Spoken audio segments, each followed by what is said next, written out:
మా హయాంలో చేయలే.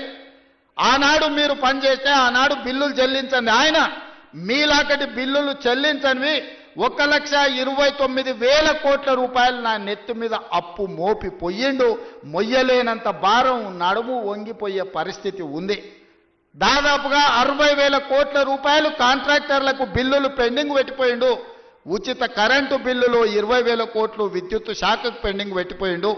ఇట్లా చెప్పుకుంటూ పోతే ఫీజు రియంబర్స్మెంటు, షాదీ ముబారక్, కళ్యాణ లక్ష్మి ప్రతి దగ్గర దొరికిన కాడల్లా అప్పు చేసిండు, అందిన కాడల్లా టోపీ పెట్టిండు. మొత్తానికి 8,29,000 కోట్ల రూపాయల అప్పు నా నెత్తి మీద మోపి బట్టి విక్రమార్క గారి నడుము వంగిపోయే పరిస్థితి రాష్ట్ర వ్యవస్థను, ఆర్థిక వ్యవస్థను మాకు అప్పచెప్పిండు. ఇన్ని అప్పులు, ఇన్ని తప్పులు చేసి ఇంకా ఇవాళ రోడ్ల మీదకి వచ్చి అడ్డమైన మాటలు మాట్లాడుతున్నారు. ఇవాళ వాళ్ళు చేసిన అప్పులను, వాళ్ళు చేసిన తప్పులను సరిదిద్దడానికి రోజుకు 18 గంటలు పనిచేసిన సరిపోని పరిస్థితి. ఈ నేపథ్యంలో ఈరోజు సర్పంచులు ఒక పక్కన ఫీజు రియంబర్స్మెంట్, ఇంకొక పక్కన ప్రభుత్వ ఉద్యోగులకు పాపం 35 ఏళ్ళు కష్టపడి ఉద్యోగాలు చేసి వాళ్ళు దాచిపెట్టుకున్న పైసలు, వాళ్లకు రిటైర్మెంట్ బెనిఫిట్స్ ఇవాళ 12,000 కోట్ల రూపాయలు బకాయిలు పెట్టిపోయాడు.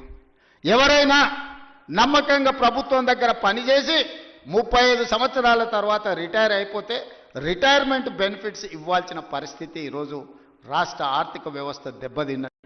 ప్రభుత్వ ఉద్యోగస్తులకు, ఒకప్పుడు ప్రభుత్వ ఉద్యోగస్తులకు 1వ తారీఖు నాడు రిజర్వ్ బ్యాంకు నుంచి సరాసరి వాళ్ళ ఖాతాల్లోకి జీతాలు వెళ్ళేది. గత ప్రభుత్వంలో విడతల వారీగా ఇన్స్టాల్మెంట్లు జీతాలు ఇవ్వాల్సిన పరిస్థితి నుంచి 1వ తారీఖు నాడు జీతాలు ఇచ్చే పరిస్థితికి మనం తీసుకొచ్చినాం. ఒక్కొక్కటిగా సరిదిద్దుతున్నాం, ఒక్కొక్క వ్యవస్థను ప్రక్షాళన చేస్తున్నాం. ఈరోజు ఉన్న కష్టాలకు ప్రభుత్వ ఉద్యోగులకు రిటైర్మెంట్ బెనిఫిట్స్ ఇవ్వాలంటే కష్టంగా ఉంది. విద్యార్థులకు, కాలేజీలకు ఫీజు రియంబర్స్మెంట్ ఇవ్వాలంటే కష్టంగా ఉన్నది. షాదీ ముబారక్, కళ్యాణ లక్ష్మిని అమలు చేయాలంటే కష్టంగా ఉన్నది. ఆ కష్టాలను ఎదుర్కొంటూనే, సరిదిద్దుకుంటూనే ఈనాడు ఈ రైతుల కోసం 9 రోజుల్లో దాదాపుగా 9,000 కోట్ల రూపాయలు ఇవ్వాలి. అగ్రికల్చర్ యూనివర్సిటీలో మీతో కలిసి ఈ రైతులకు వ్యవసాయం దండగ కాదు, వ్యవసాయం పండుగ చెయ్యాలి. వ్యవసాయం అంటే 10 మందికి సాయం చేసే వృత్తి.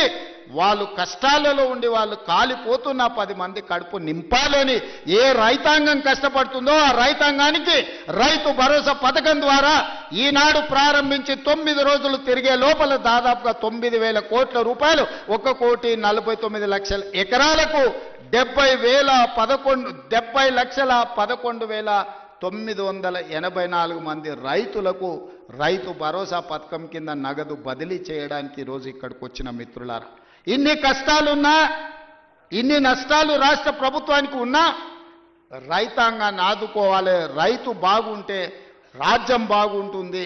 ఇవాళ రైతు చేతుల నగదు ఉంటే అప్పులోల చేతుల బలి కాకుంటాడు. అప్పులకు, మిత్తిలకు ఇవాళ వెళ్ళి రైతు బలి కాకూడదన్న ఏకైక లక్ష్యంతోనే ఈరోజు ఈ కార్యక్రమాన్ని తీసుకున్నాం. ఇప్పటి వరకు దాదాపుగా రైతు రుణమాఫీ కావచ్చు, లేకపోతే